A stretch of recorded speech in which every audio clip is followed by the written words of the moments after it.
നമസ്കാരം. ഉപനിഷത്ത് സെഷനിലേക്ക് വീണ്ടും ഏവർക്കും സ്വാഗതം. നമുക്ക് സെൻറ്ററിങ് ചെയ്ത് സെഷൻ ആരംഭിക്കാം. കണ്ണുകളടച്ച് ശാന്തമായിരിക്കൂ. ഹൃദയത്തിൽ കുടികൊള്ളുന്ന സ്നേഹത്തിൻ്റെ സ്രോതസ്സിൽ നിന്നും ഉദ്ഭവിക്കുന്ന ദിവ്യപ്രകാശം മനസ്സിനെ ആകർഷിക്കുന്നതായി അനുഭവിക്കൂ. ആ ദിവ്യപ്രകാശത്തിൽ കുറച്ചു നേരം ധ്യാനത്തിലിരിക്കൂ. മനസ്സിൽ ചിന്തകൾ വരുന്നുണ്ടെങ്കിൽ മൃദുവായി അവയെ അവഗണിക്കുക. ദിവ്യപ്രകാശത്തിൽ ധ്യാനം തുടരുക.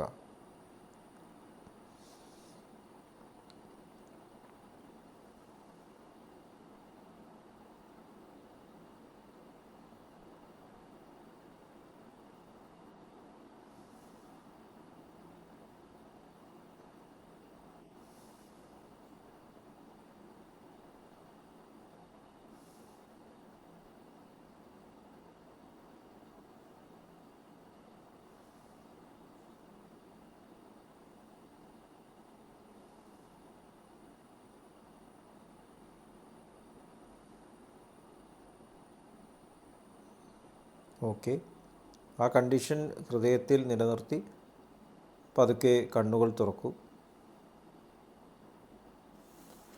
ഛാന്തോഗ്യ ഉപനിഷത്തിലെ 2-ാം ചാപ്റ്ററിലെ 10-ാമത്തെ ഖണ്ഡം, അതാണ് നമ്മളിപ്പോൾ ഡിസ്കസ് ചെയ്തുകൊണ്ടിരിക്കുന്നത്. 7 തരത്തിലുള്ള ആലാപനത്തിൻ്റെ ഭാഗങ്ങളായ വാക്കുകളുടെ, അക്ഷരങ്ങളുടെ, എണ്ണങ്ങളുടെ ആത്മീയ പ്രാധാന്യമാണ് ഇവിടെ വിവരിക്കുന്നത്. 1. അധ ഖൽവാത്മസമിതം അതിമൃത്യു സപ്തവിധം സാമോപാസീത ഹിങ്കാര ഇതി ത്രക്ഷരം പ്രസ്താവ ഇതി ത്രക്ഷരം തത്സമം. ഒരുവൻ സാമനെ അതിൽ തന്നെ പൂർണ്ണമായ രീതിയിൽ മരണത്തെ തരണം ചെയ്യുന്നതായി ഉപാസിക്കണം. 2. ആദിരിതി ദ്വക്ഷരം പ്രതിഹാരം ഇതി ചതുരക്ഷരം തത ഇഹൈകം തത്സമം. ആദിക്ക് 2 അക്ഷരങ്ങൾ ഉണ്ട്, പ്രതിഹാരത്തിന് 4 അക്ഷരങ്ങൾ ഉണ്ട്. 1 അവിടുന്ന് ഇവിടുന്ന്, അത് ഒന്നു തന്നെയാണ്. 3 ഉദ്ഗീത ഇതി ത്രക്ഷരം ഉപദ്രവ ഇതി ചതുരക്ഷരം ത്രിഭിസ്ത്രിഭി സമ ഭവത്യക്ഷരം അതിശിഷ്യതേ ത്രക്ഷരം തത്സമം. ഉദ്ഗീതത്തിന് 3 അക്ഷരങ്ങളുണ്ട്, ഉപദ്രവത്തിന് 4 അക്ഷരങ്ങളുണ്ട്. 3 അത് ഒന്നു തന്നെയാണ്. ഒരു അക്ഷരം ബാക്കിയുണ്ട്. 3 അക്ഷരങ്ങൾ ഉള്ളതിനാൽ അത് ഒന്നു തന്നെയാണ്. 4 നിധനമിതി ത്രക്ഷരം തത്സമമേവ ഭവതി താനിഹ വാ ഏതാനി ദ്വാമിംശതിരക്ഷരാണി. നിധനത്തിന് 3 അക്ഷരങ്ങൾ ഉണ്ട്, അതും ഒന്നു തന്നെയാണ്. ഇവയാണ് 22 അക്ഷരങ്ങൾ.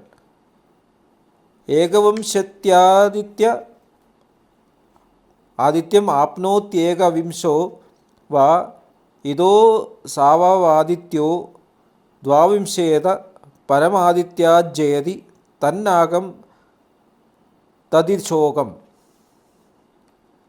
22 നിന്നും ഒരുവന് സൂര്യനെ ലഭിക്കുന്നു. സൂര്യൻ ആണ് ഇവിടെ നിന്നുള്ള 21-ാമത്തേത്. 22 നിന്നും ഒരുവൻ സൂര്യനെ അപ്പുറം വിജയം പ്രാപിക്കുന്നു. 6 ആപ്നോതി ആദിത്യസ്യ ജയം പരോ ഹാസ്യാദിത്യജയാജയോ ഭവതി യ ഏതദേവം വിദ്വാനാം സമാമിത അമതിമൃത്യു സപ്തവിധം സാമോപാസ്തേ. അവൻ സൂര്യന് മേൽ വിജയം പ്രാപിക്കുന്നു, ശരിക്കും സൂര്യനിലും ഉയർന്ന് വിജയം പ്രാപിക്കുന്നു. അങ്ങനെ അറിയുന്ന അവൻ 7 തരത്തിലുള്ള സാമനെ ഉപാസിക്കുന്നു. അതിൽ തന്നെ പൂർണ്ണമാണ്. മരണത്തിന് അപ്പുറം നയിക്കുന്ന അവൻ സാമനെ മറികടക്കുന്നു. ഇവിടെ വീണ്ടും ഛാന്തോഗ്യ ഉപനിഷത്ത് ആ ശബ്ദത്തിൽ നിന്നും ഉദ്ഭവിക്കുന്ന സാമനെക്കുറിച്ചിട്ടാണ് പറയുന്നത്. ഫിസിക്സിൽ ഏറ്റവും മോഡേൺ തിയറി എന്ന് പറയുന്നത് സ്ട്രിങ് തിയറിയാണ് എന്ന് പറയുന്നു.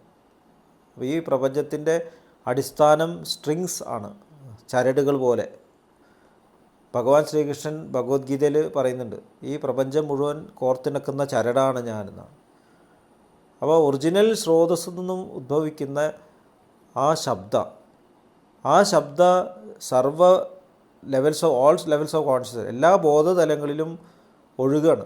അതിൻ്റെ പരിശുദ്ധമായിട്ടുള്ള സ്ട്രീമായിട്ട് ഒഴുകിക്കൊണ്ടിരിക്കുകയാണ്. നമ്മളൊരിക്കലും ഡിസ്കസ് ചെയ്തു, ഒരു ഇലയിലെ അതിലുള്ള ചെറിയ ചെറിയ ചെറിയ ചെറിയ ആ എന്താ പറയുക നറിഷ്മെൻറ്റ് പോകുന്ന ചാലുകൾ പോലെ. അപ്പോൾ അതിൽ എല്ലാ തരത്തിലുള്ള ലെവൽസ് ഓഫ് കോൺഷ്യസ്നസും ഈ സാമൻ അതിൻ്റെ പ്യൂരിറ്റിയിലുണ്ട്. അത് ആ ലെവൽ ഓഫ് കോൺഷ്യസ്നസിൻ്റെ സിംഗുലാരിറ്റി എന്ന് നമുക്ക് കരുതാം. അപ്പോൾ നമ്മൾ ഒരു കാര്യം പൂർണ്ണമായിട്ടും അറിയുമ്പോൾ ഞാനും അതും വ്യത്യസ്തമല്ലാതായിട്ട് മാറുന്നു. സായുജ്യത എന്ന് നമ്മുടെ മാസ്റ്റേഴ്സ് പറയുന്നു. ദാജി AEIOU, അതായത് acquire, enliven, imbibe, become one and then unite. Union ആകുമ്പോൾ ഞാനും അതും വ്യത്യസ്തമല്ലാതെയായിട്ട് മാറുന്നു. അറിവും അറിയുന്നവനും ഒന്നായിട്ട് മാറുന്നു. അപ്പോൾ അറിയുന്നു എന്ന് പറയാൻ പറ്റില്ല. അപ്പോൾ അതാണ് ആ സ്റ്റേജിലെ സിംഗുലാരിറ്റി. നമുക്കത് സാമനായിട്ട് കരുതാം. അപ്പോൾ ഇങ്ങനെ സിംഗുലാരിറ്റീസിൻ്റെ ഒരു കണക്ഷനാണ് ശരിക്കും പല പല ബോധതലങ്ങൾ. അത് പ്രപഞ്ചത്തിൽ എല്ലാ സൃഷ്ടിയിലും ഈ സിംഗുലാരിറ്റി ഒരു മാട്രിക്സ് പോലെ ഇങ്ങനെ ഉണ്ട്. അപ്പോൾ അതിൽ നിന്നും ഡൈവേർജ് ചെയ്യുന്നതാണ് ഈ ക്രിയേഷൻ എന്ന് പറയുന്നത്. അപ്പോൾ ഈ ഡൈവേർജൻസ് നമ്മൾ ആ ഒറിജിനലായിട്ട് പ്യൂറായിട്ടുള്ള അവസ്ഥയിൽ നിന്ന് സെപ്പറേഷൻ വരുമ്പോൾ അവിടെ രണ്ടായിട്ട് മാറുന്നു.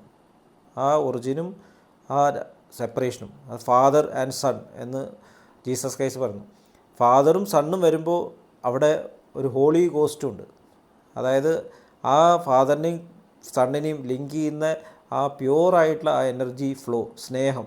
അപ്പോൾ സ്നേഹവും സ്നേഹിക്കുന്നവനും സ്നേഹഭാജനവും, അപ്പോൾ രണ്ട് വരുമ്പോൾ ഓട്ടോമാറ്റിക്കായിട്ടോട് മൂന്ന് പ്രത്യക്ഷപ്പെടുകയാണ്. അതുതന്നെയാണ് പിന്നെ പ്രപഞ്ചത്തിൽ എല്ലാ സൃഷ്ടിയിലും കാണുന്നത്. ഈ മൂന്നാണ് ഓം എന്നുള്ള പദം കൊണ്ട് സൂചിപ്പിക്കുന്നത്, ആ ഉ മാ. അപ്പോൾ അതിൻ്റെ ഒറിജിനൽ അവസ്ഥയിലേക്ക് മെർജ് ചെയ്യുമ്പോൾ വീണ്ടും ഏകത്വം വരുന്നു.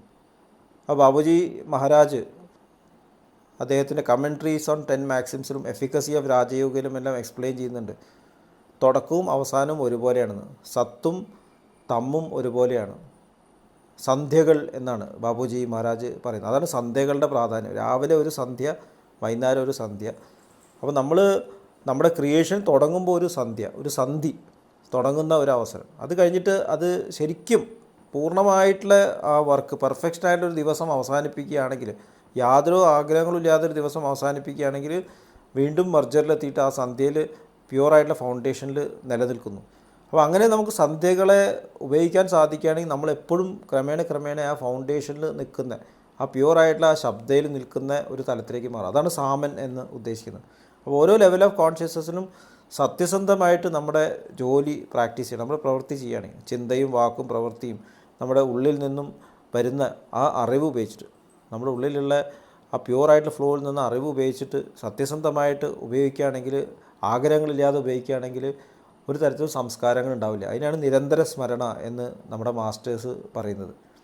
അപ്പോൾ ആ ഒറിജിനൽ ഫ്ലോയിലേക്ക് നമ്മൾ തുടക്കത്തിൽ തന്നെ എത്തിച്ചേരണം. അതാണ് മോർണിംഗിലുള്ള ധ്യാനം, മെഡിറ്റേഷൻ. അപ്പോൾ അതിൻ്റെ പ്രതീകമാണ് സൂര്യൻ്റെ ഉദയം എന്ന് പറയുന്നത്. പുറമേ നമ്മുടെ പ്രപഞ്ച സൃഷ്ടിയുടെ ഉദ്ഭവം സൂര്യൻ ഉദിക്കുമ്പോഴാണ് കാണുന്നത്. സൂര്യൻ ഉദിക്കുന്നതിന് മുമ്പെയാണ് ശരിക്കും സാധന കംപ്ലീറ്റ് ചെയ്യുന്നത്. കാരണം സൂര്യൻ ഉദിക്കാൻ തുടങ്ങുന്നതിന് മുമ്പേ തന്നെ നമ്മൾ ഉണരുന്നു. അപ്പോൾ സൂര്യോദയം അഹംബോധത്തിൻ്റെ ഉദയവും പാരലലാണ്. നമ്മൾ ഉണരുമ്പോൾ ആദ്യം ഞാൻ ഉണരുകയാണ്. ഞാൻ ഉണർന്നതിന് ശേഷമാണ് സൃഷ്ടിയിലേക്ക് തിരിയുന്നത്. അപ്പോൾ അത് ചിലപ്പോൾ പെട്ടെന്ന് സംഭവിക്കും, നമ്മളത് തിരിച്ചറിയുന്നില്ല. ചില സമയത്ത് ഡീപ്പ് സ്ലീപ്പിലാണെങ്കിൽ കുറച്ച് ടൈം എടുക്കും, അല്ലെങ്കിൽ കോമയിൽ കിടക്കുകയാണെങ്കിൽ ഞാൻ വന്നിട്ട് സൃഷ്ടിയിലേക്ക് തിരിയുമ്പോൾ കുറച്ച് ടൈം എടുക്കും. അപ്പോൾ അഹംബോധം സൃഷ്ടിയിലേക്ക് മാനിഫെസ്റ്റ് ചെയ്യുമ്പോൾ നമ്മൾ പുറമേ ഉള്ള ശക്തികളെ നമ്മൾ പ്രവർത്തിപ്പിക്കുകയാണ്.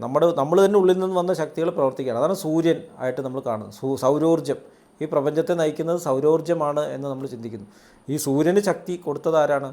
എൻ്റെ ഉള്ളിലുള്ള കേന്ദ്രമാണ്, എൻ്റെ ഉള്ളിൽ സോഴ്സാണ്. എൻ്റെ ബോധം ഉണർന്നില്ലെങ്കിൽ സൂര്യന് ശക്തിയില്ല. ഞാനാണ് സൂര്യനും ചന്ദ്രനും എല്ലാം ശക്തി കൊടുക്കുന്നത്. അപ്പോൾ ഇത് നമ്മൾ തിരിച്ചറിയേണ്ട കാര്യമാണ്. എല്ലാ പവേഴ്സിനെയും എൻ്റെ ഉള്ളിലാണ്. അപ്പോൾ ഈ സൂര്യപ്രകാശം അസ്തമിച്ച് കഴിഞ്ഞതിന് ശേഷം നമ്മൾ നമ്മളിലേക്ക് വിഡ്രോ ചെയ്യുമ്പോൾ, അഹംബോധം സെറ്റിൽഡായി മാറുമ്പോൾ നമ്മൾ ശരിക്കും ആ ശബ്ദ അനുഭവിച്ച് കിടന്നുറങ്ങുകയാണെങ്കിൽ നമ്മൾ ഒരിക്കലും പിന്നെ പുനർജന്മമില്ലാത്ത ആ പരംധാമത്തിലാണ് നിൽക്കുന്നത്. അതിനാണ് പ്രാർത്ഥനാ ഭാവം എന്ന് പറയുന്നത്. അപ്പോൾ പ്രാക്ടീസ് ചെയ്യേണ്ട പ്രാർത്ഥന രാത്രിയും രാവിലെയും എല്ലാം പ്രാർത്ഥിക്കുന്നത് ഈ ഒരു പ്യൂരിറ്റീനെ ഉൾക്കൊള്ളാൻ വേണ്ടിയിട്ടാണ്. അതിനാണ് സാമൻ എന്ന് പറയുന്നത്. ക്രമേണ അത് ദിവസത്തിലേക്ക് മുഴുവൻ വ്യാപിക്കുകയാണ്.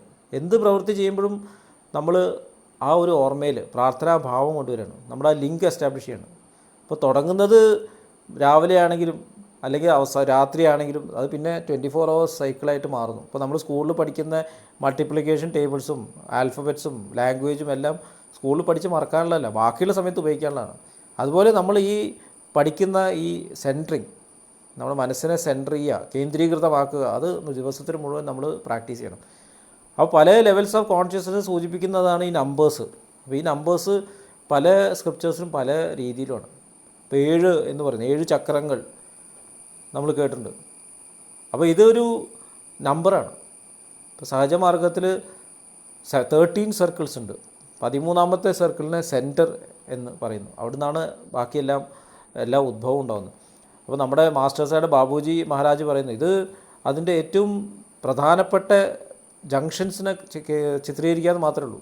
ഇത് എവിടെയാണ് തുടങ്ങുന്നത് എവിടെയാണ് അവസാനിക്കുന്നത് പറയാൻ പറ്റില്ല. ഇപ്പോൾ ഒരു ചക്രം തുടങ്ങി ഇന്ന ചക്രത്തിൽ അവസാനിച്ചു എന്ന് പറയാൻ പാടില്ല. അപ്പോൾ എവിടെയാണ് കേരളം അവസാനിച്ചത് തമിഴ്നാട് തുടങ്ങുന്നത് പറയാൻ പറ്റില്ല. ഒരു ബോർഡർ നമ്മൾ വരച്ചിട്ടുണ്ട്. അങ്ങനെ ഒരു ജംഗ്ഷനൊന്നും അല്ലെങ്കിൽ ബോർഡറൊന്നും പ്രകൃതിക്കില്ല. ഇവിടെയുള്ള ചെടികൾ അവിടെ ഉണ്ടാവും, അവിടെയുള്ള ചെടി ഇങ്ങോട്ട് വരും.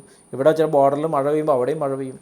അപ്പോൾ നമ്മൾ ആർട്ടിഫിഷ്യലായിട്ട് സൃഷ്ടിക്കുന്ന കാര്യം മനസ്സിലാക്കാൻ വേണ്ടിയിട്ടുള്ള ചില ജംഗ്ഷൻസാണ് ഈ നമ്പേഴ്സ് എന്ന് പറയുന്നത്. അപ്പോൾ ഈ നമ്പേഴ്സിൽ നമ്മൾ കുടുങ്ങിപ്പോരുത്. 7 ആണോ 8 ആണോ 22 ആണോ 23 ആണോ എന്ന് നമ്മൾ അതിനെപ്പറ്റി തർക്കിക്കേണ്ട കാര്യമില്ല തോന്നും. നമ്മൾ മനസ്സിലാക്കേണ്ടത് എപ്പോഴും ആ സാമനിൽ എൻ്റെ ഉള്ളിലുള്ള സോഴ്സിലേക്ക്, സാമനിലൂടെ എൻ്റെ ഉള്ള സോഴ്സിലേക്ക് സെൻറ്റർ ചെയ്യാൻ നമ്മൾ പഠിക്കണം. അതിന് നമ്മളെ ഹെൽപ്പ് ചെയ്യുന്നതാണ് പ്രാണാഹുതി, മാസ്റ്റർ നൽകുന്ന ട്രാൻസ്മിഷൻ. കാരണം ട്രാൻസ്മിഷൻ ആ ശബ്ദ തന്നെയാണ്. അപ്പോൾ നമ്മൾ സഹജമാർഗത്തിൽ ഹാർട്ട്ഫുൾനെസ്സിന് മെഡിറ്റേറ്റ് ചെയ്യുമ്പോൾ ഓട്ടോമാറ്റിക്കായിട്ട് പ്രാണാഹുതിയിലേക്ക് കണക്ട് ചെയ്യുന്നു, നമ്മുടെ തന്നെ എസെൻസിലേക്ക് കണക്ട് ചെയ്യുന്നു. നമ്മുടെ എസെൻസായിട്ടുള്ള ഇതിലേക്ക് പ്രാണാഹുതിയിൽ കണക്ട് ചെയ്യുമ്പോൾ നമ്മൾ ആ പ്യുവറായിട്ടുള്ള തലത്തിലാണ് നമ്മൾ നിൽക്കുന്നത്. അവിടെ അതിലേക്ക് നമ്മൾ കണക്ട് ചെയ്യുന്നതാണ് പ്രാർത്ഥനാഭാവം എന്നാണ്. പ്രാർത്ഥന എന്നെ മാറ്റി നിർത്തിയിട്ട് ആ പ്യൂരിറ്റീനെ ഓർക്കുന്ന, അതാണ് പ്രാർത്ഥന എന്ന് പറയുന്നത്.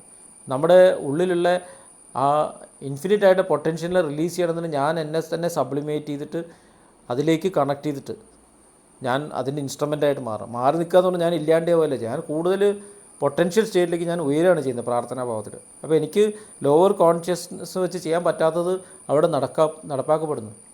ഭഗവാൻ ശ്രീകൃഷ്ണൻ ഭഗവത്ഗീതയിൽ പറയുന്നത് അനന്യാസ് ചിന്തയന്തോ മാം യേ ജനാ പര്യുപാസത്തെ തേഷാം നിത്യാഭിയുക്താനാം യോഗക്ഷേമം വഹാമ്യഹം. എന്നെ അനന്യനായിട്ട് കണ്ടുകൊണ്ട് ആരാണോ പ്രവൃത്തികൾ ചെയ്യുന്നത് ആ പ്രവൃത്തികൾ ഞാൻ തന്നെ ചെയ്യുന്നു. അത് ചെയ്യുന്നത് ശരിക്കും ഹയ്യസ്റ്റ് ഡയമെൻഷനായിട്ടുള്ള ഈശ്വരൻ തന്നെയാണ്, നമ്മുടെ ഉള്ളിലുള്ള മാസ്റ്റർ തന്നെയാണ്.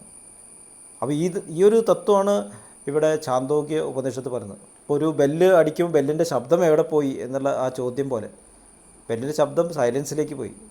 ആ സൈലൻസ് ശബ്ദം ഇല്ലെങ്കിലും ആ സൈലൻസാണ് ശബ്ദം ഉണ്ടായത്, ആ സൈലൻസാണ് വെളിച്ചം ഉണ്ടായത്, ആ സൈലൻസാണ് ക്രിയേഷൻ ഉണ്ടായത്. അപ്പോൾ സൈലൻസിനും പല ലെവൽസും ഉണ്ട്. Silence of silence, heart of the silence, silence of the heart എന്നൊക്കെ നമുക്ക് പറയാം. പക്ഷേ അത് ഏറ്റവും ഡെപ്തുള്ള സൈലൻസ്, എല്ലാത്തിനും ഉറവിടമായിട്ടുള്ള ആ സൈലൻസ്, അതാണ് തം അഥവാ നത്തിങ്നെസ് അഥവാ ആ പ്യൂറായിട്ട് അബ്സല്യൂട്ട്. അതിലേക്ക് കണക്ട് ചെയ്യാനുള്ള ഏക മാർഗം നമ്മൾ നമ്മുടെ ഉള്ളിലുള്ള ആ സെൻറ്ററിലേക്ക് കണക്ട് ചെയ്യുക. അതിലേക്ക് നമ്മളെ ഗൈഡ് ചെയ്യുന്നതും ഹെൽപ്പ് ചെയ്യുന്നതും പ്രാണാഹുതിയാണ്. അതിനൊരു ഗൈഡിൻ്റെ ആവശ്യമുണ്ട്. ആ പ്രാണനിലേക്ക് കണക്ട് ചെയ്യാനൊരു ഗൈഡ് നമ്മളെ സഹായിക്കാൻ ആവശ്യമുണ്ട്. അതാണ് ഹാർട്ട്ഫുൾനെസ് മെഡിറ്റേഷൻ സിസ്റ്റം വാഗ്ദാനം ചെയ്യുന്നത്. അപ്പോൾ ചാന്തോക്യോപനിഷത്തിലെ ഈ പരാമർശങ്ങളൊക്കെ ശരിയായിട്ടുള്ള രീതിയിൽ മനസ്സിലാക്കണമെന്നുണ്ടെങ്കിൽ നമ്മൾ പ്രാണാഹുതി ലഭിച്ചുകൊണ്ട് തന്നെ നമ്മൾ ധ്യാനം പ്രാക്ടീസ് ചെയ്യണം, നമ്മൾ സാധന ചെയ്യണം. അപ്പോൾ ഇത്രയും പറഞ്ഞുകൊണ്ട് ഇന്നത്തെ ഡിസ്കഷൻ അവസാനിപ്പിക്കുകയാണ്. അടുത്ത സെഷൻ വരേക്കും വിട വാങ്ങുന്നു. നന്ദി, നമസ്കാരം.